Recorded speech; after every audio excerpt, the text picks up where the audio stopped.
Bonjour ou bonsoir peuple congolais, ça dépend de l'air où vous allez qu'on nangai.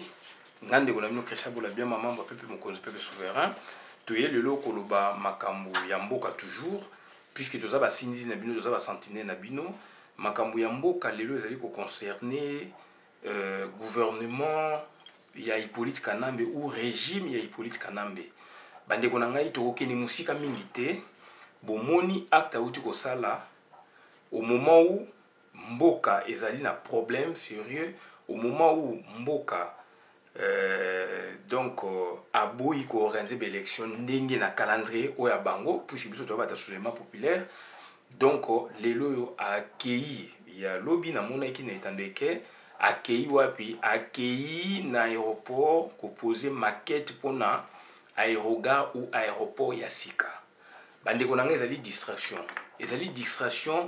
parce que Azali Moutou Oyo a dirigé Mboka na biso sans projet de société ni programme à gouvernement.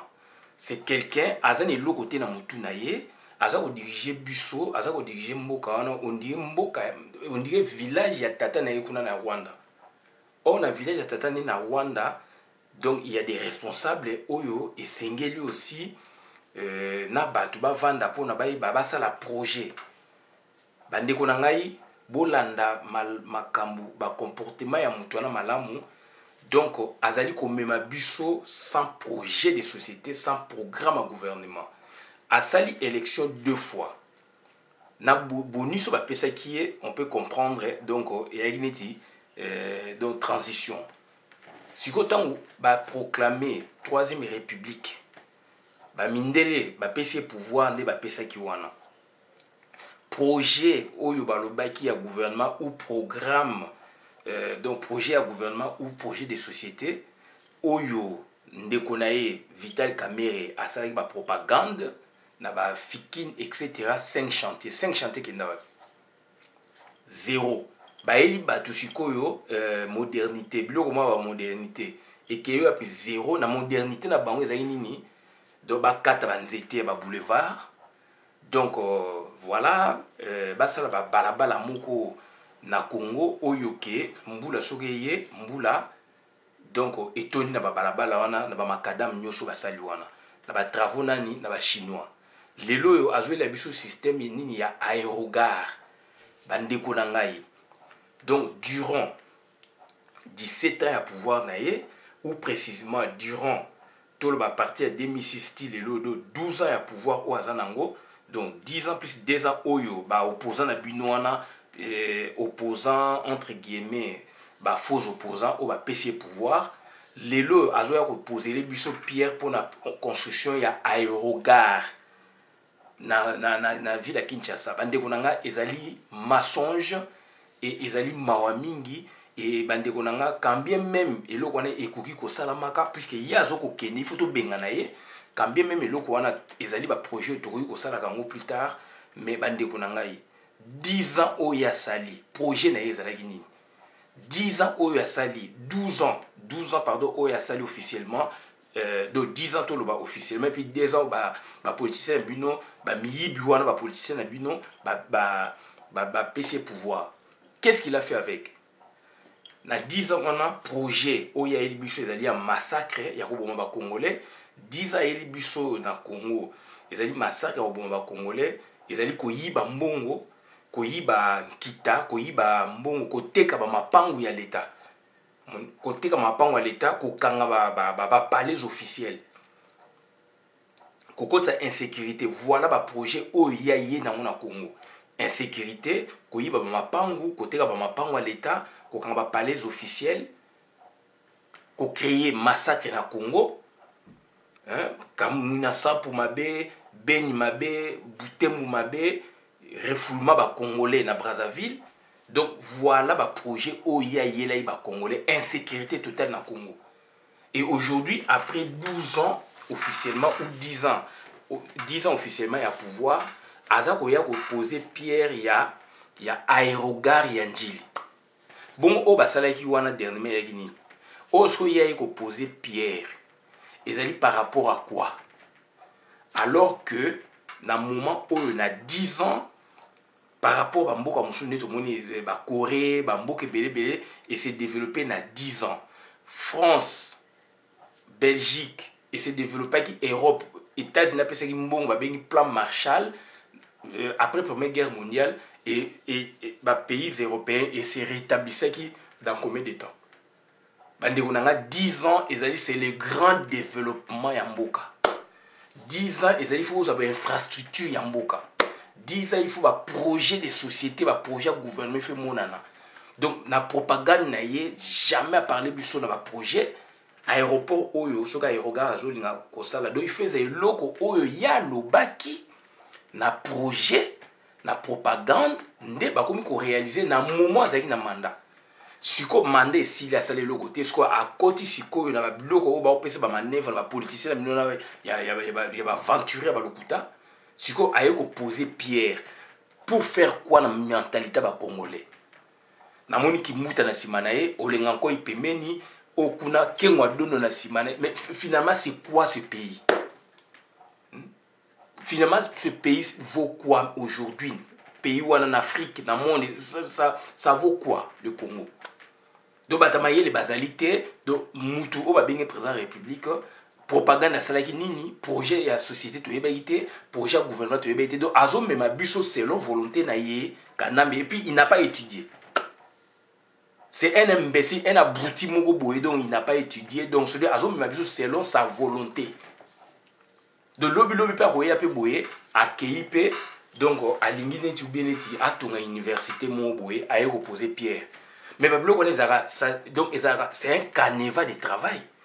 Puisque au promettait qui batou, au jour qui engagement na batou, projet de société, projet à gouvernement, détaillé, financé, financement que vous avez boy boy. Tout le monde a Macron a. Ba réforme ba ça de bloquer vous tapez ba réforme où sali pour générer ba recette mo boy quelque part, ba réforme au sali pour na que au changer mboka. Qu'est-ce qu'il lui fait depuis Azali Wana? Donc quand comme même sur ba trouble koyela biso ba ngombe koyela biso ba boye bitumba ba massacre insécurité ba kotuna ba yibi mbongo leki na yibaki 50 millions de dollars mbongo mso ebimangi na Brazza so combien de millions de dollars ba kangi boye donc voilà ba biloko ya yeli biso na Congo et batami mayele ba professeur d'université batabwanya ba entouré yé. Qu'est-ce que vous lui dites? Puisque lelo ayena eloko moko boye bazo baba congolais bazo baba nini il travaille dont on ne connaît pas son projet de société, on ne connaît pas son programme puisque c'est un président de la République ya Congo. Donc on suppose entre guillemets il a été élu mais il avait procédé comment la propagande au battu propagande des années engagement au yozu au là. Donc l'engagement projet na ezalaki nini, qu'est-ce qu'il avait promis na peuple donc to yebité. Il vous parle de la modernité. Modernité par rapport à quoi? Dans quel secteur? On ne connaît pas. Et le va venir mingi ya Congo, ya Kinshasa na ni katani baba et baby. Nzela ki moins na tangi donc et panzani. Donc ki moins a kindele nzele beba. Donc kindele donc ezali ko menacer na disparition. Hein? Donc va venir université et beba, ba wangata et beba, va venir boebo et beba. Donc, ma quartier, Nalandi Mokia, Gabriel Mokia, du moins, il a parlé. Nalandi, donc, avenue du commerce, et Beba, ville, il y a Congo, et Beba, il y a Kinshasa. Or, Kinshasa, c'est un miroir, il y a Congo. Quand il fait déjà dans Kinshasa, bon, dans la province, là, donc, Azo qui peut coûter. Or, normalement, aujourd'hui, avec 12 ans à pouvoir, ou 10 ans à pouvoir, tout le monde, tous on a route, il y a bloc, on va promettre à il y a 5 chantiers, c'est-à-dire route et bandit, na Bukavu ekoti Kisangani tozomona na ba etandeke route ya ba Butembu ba Beni moyen ba mitugele kate ba route na ndi fallait ba bongisa yango et yeti et donner ti na route ya Bukavu Kisangani so nzele ezali do ube ezate ba fungoli yango mais route ya Bukavu Kisangani ezalaka jusqu'au Kisangani et yeti na Bwende ezali côté ngana lekaka Kisangani ti Bwende nzele ezali ba fungoli yango route nzela wana siko ya Bwende siko mususu ekei ezongi siko mokoto bandundu kiri mususu siko à partir Bwende siko eyeti na mbandaka bikoro ekiti siko yo ba kwa mutu Kinshasa route mosusu ebandisiko na Bukavu kuna Katanga Bakasai Ekiti Bandundu Kinshasa et puisque relié ce que ba route ya ba Congo soki to arrivé ko ça déjà ba route wana national à part ba route mosusu ya mike par rapport à national bakati ba mboka kuna bandi na mboka ya développer et ça demande quoi ba yibi ba milliards de dollars ba bomé on a ba libanda. Alors le lot au district batuna moi a posé pierre pour la salle aérogare. On a Congo le lot on a 5 aéroports entre guillemets internationaux à Congo. Donc le lot on a aéroport partout, na chef lieu il y a 26 provinces puisque ça y est sous-région la province monsieur comme le province. Donc ça dit on a aéroport vraiment donc fiable. Donc wapi donc ça dit naba chef lié ba région ba ex sous-région donc ça dit le lot on a ba développement mususu ba avion donc ça dit aéroport ngeza ba inondé na ba avion ngana zaka na Angola déjà na ba epoko biso za like mais ozomo na ke avion moko eza mais ou mi balé mi ezali likolo zo luka place Ekita puisque espace eza muke tarmac eza muke jamais tout monde on a Congo. Puisque donc et puis bah bon ça sous aéroport Angola. Comment expliquer on n'arrive pas à créer un vrai projet de société, un vrai projet à gouvernement bah secteur financement financement donc on a de traçabilité on est dans Congo. Donc il sort de sa maison, il sort de quelque part dans le bureau on a yazwa aye a bengi kimuta a bengi boye na ko poser pierre et où tu vois puis projet na Congolais est bien monté. Il ne veut pas construire. Il y a toujours qu'au Jobablo, ferme à Kingakati. On vous apprend, ferme à Kingakati, il ferme à Mama Bobi la Dawa. Bon, Mama Bobi la Dawa, on a évité ferme à Soki Yem Tatonga Kipe, ou bien Joaki, il y a Mindele. Mais du moins, il y a ferme, les lieux comme il y a Kanambe, Kingakati, source vraie, et il y a ferme, il y a Bobi la Dawa. Donc, on a Ezali passe Mingi. Donc ce sont des gens qui ne veulent pas construire, ce sont des gens qui veulent, n'est-ce pas, s'accaparer, donc ça dit ravir,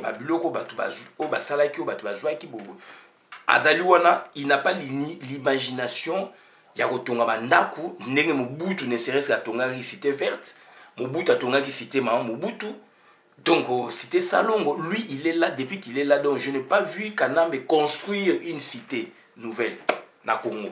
Alors espace ko bana ba maluku ko bana ba kingasa na suka ti ba maluku ko to kuna ti ko kidati frontière mana bandundu on a de la terre il y a ville à Kinshasa on a parlé de la ville à Kinshasa mais au Kinshasa n'est pas le Congo et dans les autres villes il y a Congo dans les autres provinces développement zawapi problème logement to za nango makasi logement il faut to arrêter là ba logement.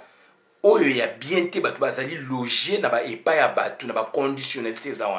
Or, on devait créer bah, agence, il y a logement, HLM. On a l'argent. Belge, ça le lobo s'est contacté dans la ville ou commune, il y a Barumbu, Kinshasa, Lingwala, Kalamu, Veme, Nini, Yolo, etc. Ndjili, Nini, Faux d'avance, c'est l'État. C'est l'État belge qui a créé ça. Pas vrai propriétaire ba vrai propriétaire ba mapango na tangi bino na cité wana bazé batu basai ba université te bazé batu ba koko na biso ou ba koko na biso c'était des manœuvres ba maçon ba charpentier ba électricien ba plombier etc ba misa pe mundele pa apprendre bango ba métier et grâce à ba métier wana ba sombi ba biloko wana ba kalaka ba équipe mingi te bato bazwa ba mapanga ba yolo ba kasavu ba boebo etc ba commerçants etc. Comment expliquer on n'arrive pas à dégager un vrai projet de société parce que vous voulez diriger un vrai programme à gouvernement puisque on doit connaître ce que vous allez faire pendant votre mandat. Bilo qu'on a ezali l'idée et donc du jour au lendemain mutalala la muki nake au la place bo nalali na la muki nake boy Kanambe. Tu dois dégager de notre pays. Tu en as besoin de yote. Tu en as besoin de yote. Donc, nous sommes aventure au Jumbongo Mingi na Congo. Congo et Biso. Mbongo wana to récupérer en gros. et tous a besoin il y a organisation biso ba congolais, tous a besoin il y a projet de société biso ba congolais. Tous a besoin ba créer les biso ba usine il y a transformation. On a tout.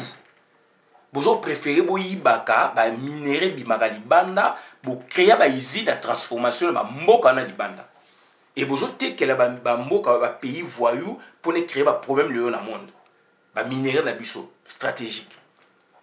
Donc, donc ça dit, il n'y a pas de projet de société, ni projet de gouvernement.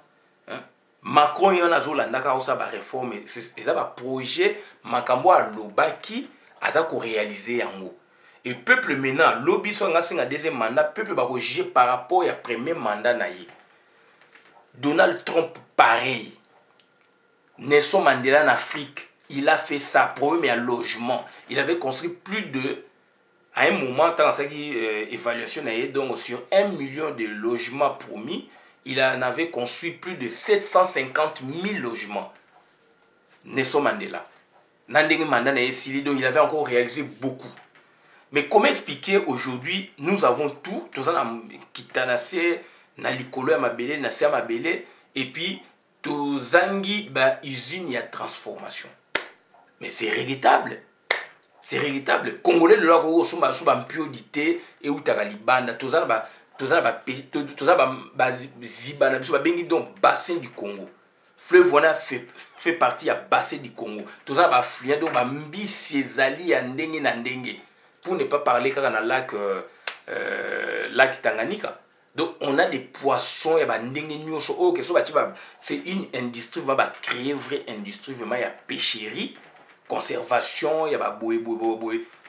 Mboka et au sa richesse. Ba boîte de conserve wana ba mbisi et beauté comme na kache pi libanda. Biso kena na bangola. Na mboka mo ba benga Namibe. Namibe za Namibie te za peme na Namibie. Mboka wana mais za na température moko donc za ville moko donc ba pommier. Nzeto ba benga pommier bimsa pomme, ba pomme dorée wana. Et magana Angola du Sud.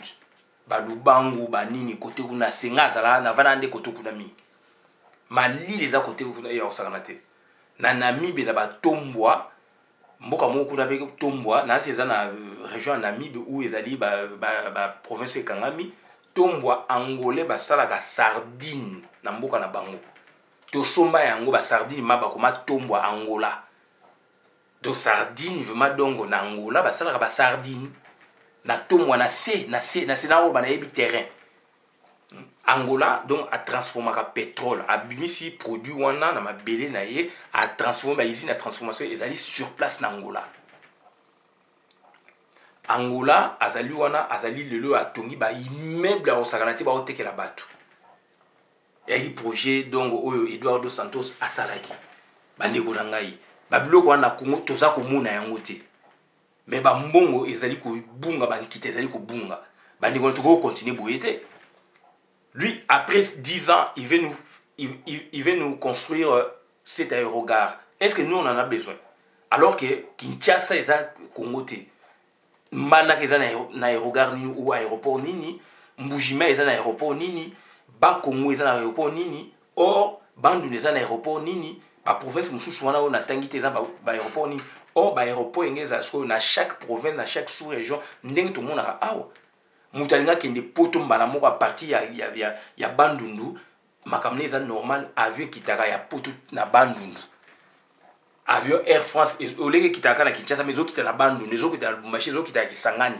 Bazo zo bato pata kuna bato bazo voyager directement.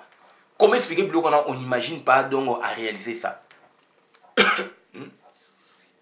Bastade il fait ça mboka nyonso de sorte que doit créer championnat moko ya sport ya ba sport nyonso makabe infrastructure sportive il fait ça là na ba mboka nyonso na ba province nyonso na ba sous-région nyonso et koti tinakati et maintenant on aura un vrai championnat national ya Congo ya football il y a lutte par exemple il y a judo il y a ba plus mais toutes les infrastructures sont dedans na kati par exemple il y a na stade ou bebo créer ba infrastructure donc stade ba complexe omnisport où ils ont abrité ba sport nyonso na kati biloko on peut en créer pour générer des richesses non tozali wana te Donc ça dit Hippolyte quand même, comment expliquer Congolais a dit un président ignare.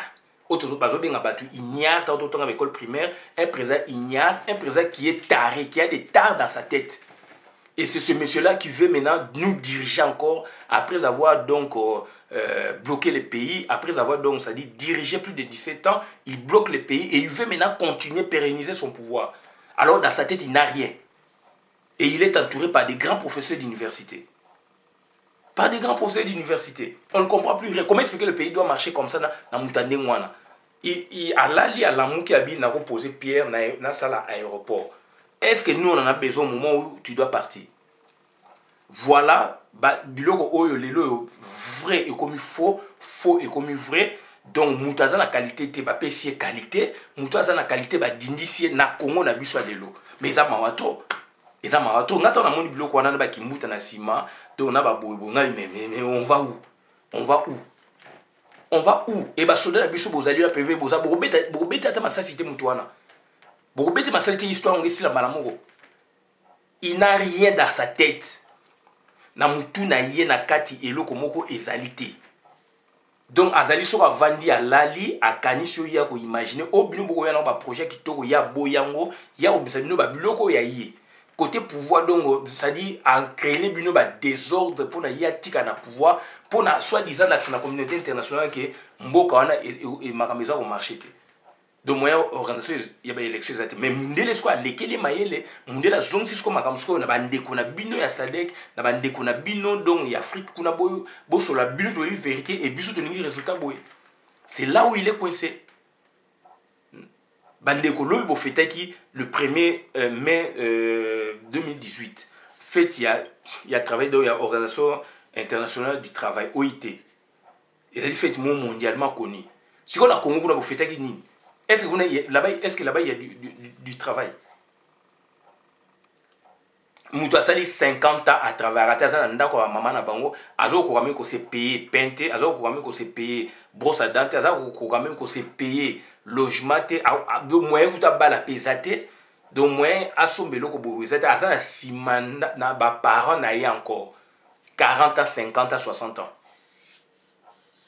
Et hier a elibino soi-disant politiquement sur la modernité, sur la mais on ne voit rien. Bazali ba arrière ba 50 ans, ba 50 mois, ba 60 mois d'arrière na Congo.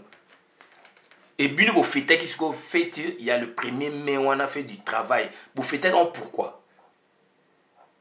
Donc là-bas il y a des chômeurs.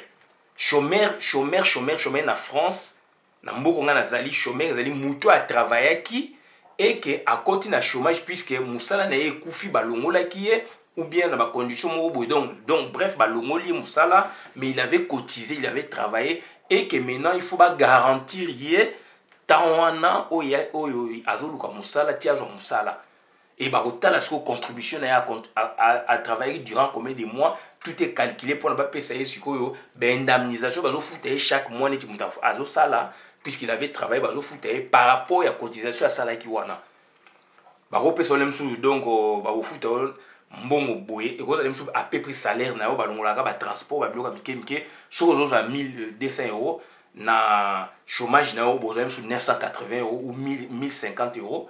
D'où maintenant sikoyo et aux anini durant par exemple 7 mois, durant 8 mois, durant 2 ans, durant une année, etc. En attendant que aux gens musala. Sauf la période de la musala aux juillet pour ba obenga pour ça ba formation, ba proposer ba misala, sauf que monanité au indemnisation est sili na date nango au keneso ne loko babengi RSA, revenu de solidarité active.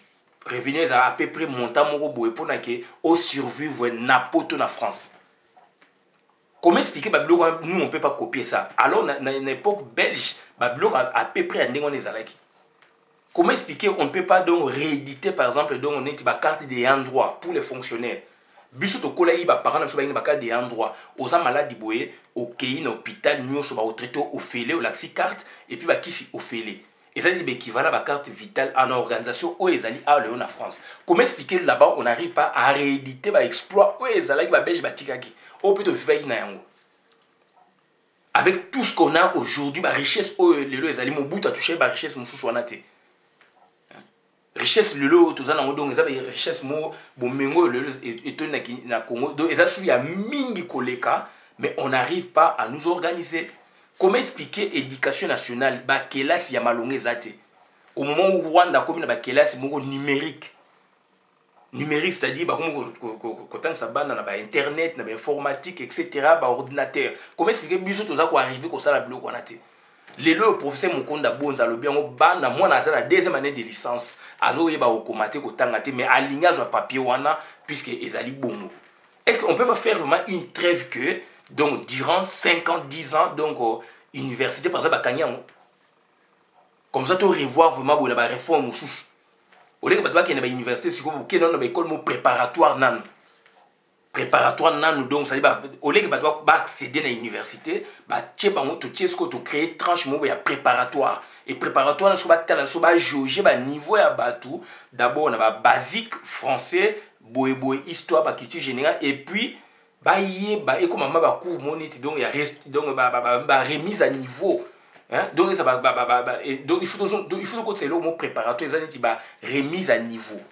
C'est à nous de le faire. Et tel militaire et ça dit biso na besoin de biso. On peut pas marcher, il faut deux périodes d'intervalle il fait ça là donc on va bien préparatoire de ba cours basique il fait ça là. Pour ba comme un niveau après nesco échantillon na ce ko bimanga ba kena ba université. Comment expliquer mon comme la deuxième année de licence, première année de licence, a eu ko mata ko tangate pour ce Mukonda Bonza a lobby yango clairement. Et ça na Kinshasa, ça na Kisangani partout pareil. Mais ba ton sibino ni politique à Masanga, ba JB ba wera donc ba entraîner bana na Masanga na ba nini ba bossa na beaucoup ba bossa la kelasi. Moi na oko wasu ko bloquer te ba calcul mental a éviter biso ba calcul mental. Ngana bo c'est là de ba table ya multiplication ya division donc ya boye sous ça tout et ça na mutu puisque na tanga yango na bien. Donc na tanga mon école primaire ti le za na mutu na ngai. Biso ne peut de tanga ba calculer té. Comment expliquer qu'est-ce que nous devons faire pour réinventer notre éducation nationale à nous? Qu'est-ce que nous devons faire pour réinventer un système donc de logement na Congo? Au moment où la France ba créé ba loi d'allo. Hein, donc un logement donc obligatoire en France. Comment expliquer biso to comme na mabilo ko anate? Comment pourquoi on doit chosifier un Congolais, le peuple congolais autant que gouvernement ezali autant que gouvernement il faut procurer bango bonheur. Et on voit un canam un ignare président de la République donc ba minde ba tchaki wana ba kanga ba saki na ko ba yeba kiye pona ke ba bebi samboka na biso.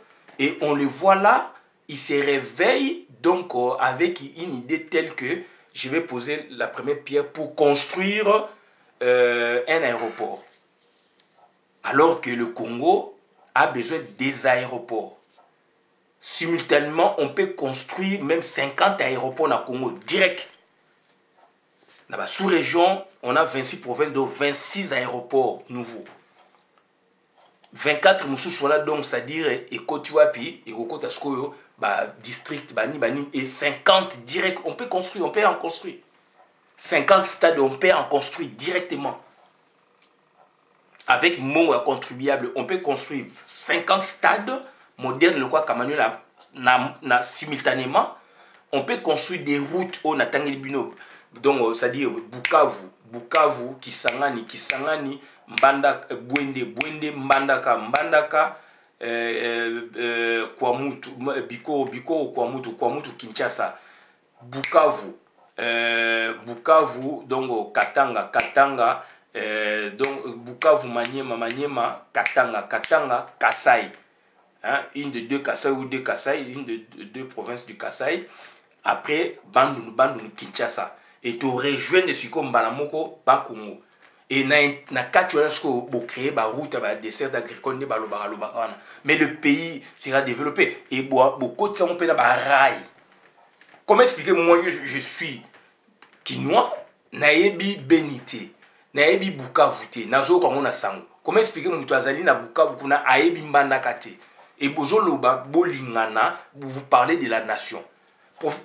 Pasteur Ekofalo ba comment expliquer to lingana to ebanité?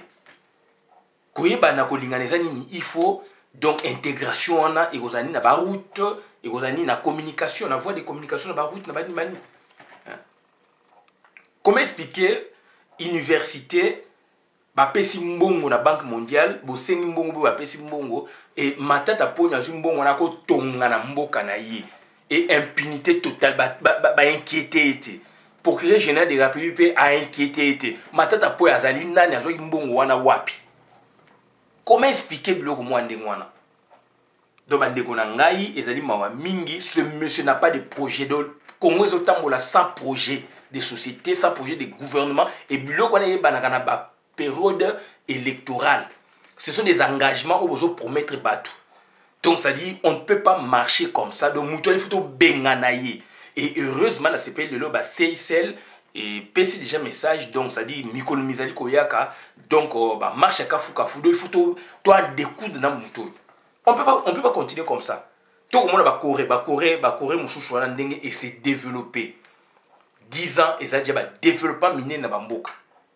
15 ans, il y a un développement minier. 30 ans, au bout de 32 ans, il y a un développement donc, gigantesque. 30 ans, on a pouvoir, mais c'est grave. Il faut que ça développer. Surtout dans le Quito, Brésil, les alliés, toujours s'endetter dans la Banque mondiale. Mais la Banque mondiale, ça va toujours bon. Alors que Bissot, on peut s'endetter si on veut.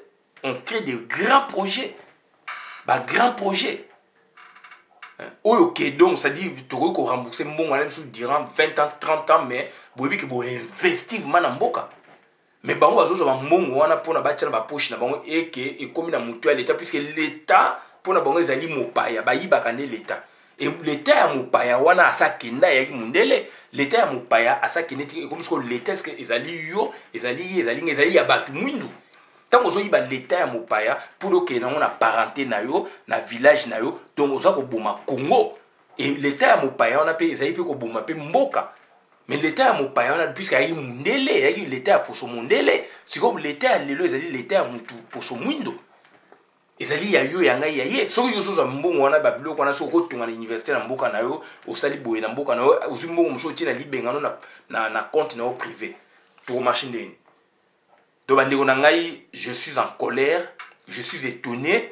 Un monsieur qui nous dirige, je l'ai toujours dit et je dois le redire, un monsieur qui nous dirige sans projet de société ni programme de gouvernement parce que c'est un ignare à la tête de notre pays et ça me choque. Ça me choque puisqu'il n'a pas de projet, il n'a pas de programme. Donc il se réveille d'un matin, voilà, il dit bon, Kimouta tu viens, Kimouadono tu viens, quel tu viens, donc je vais poser la pierre à tel endroit puisqu'on va construire telle infrastructure. Ça ne se passe pas comme ça, monsieur. Et nous voudrions avoir un président responsable, un président qui s'engage avec son peuple lors des campagnes électorales, par exemple, et qu'il vous dit, je vais faire ça, dès qu'il a le pouvoir, il commence à le faire durant ses 5 ans du pouvoir. Donc, on voit que chaque année, il réalise ça, il réalise tel projet, tel projet, tel projet. Tel qu'il les avait bien annoncés.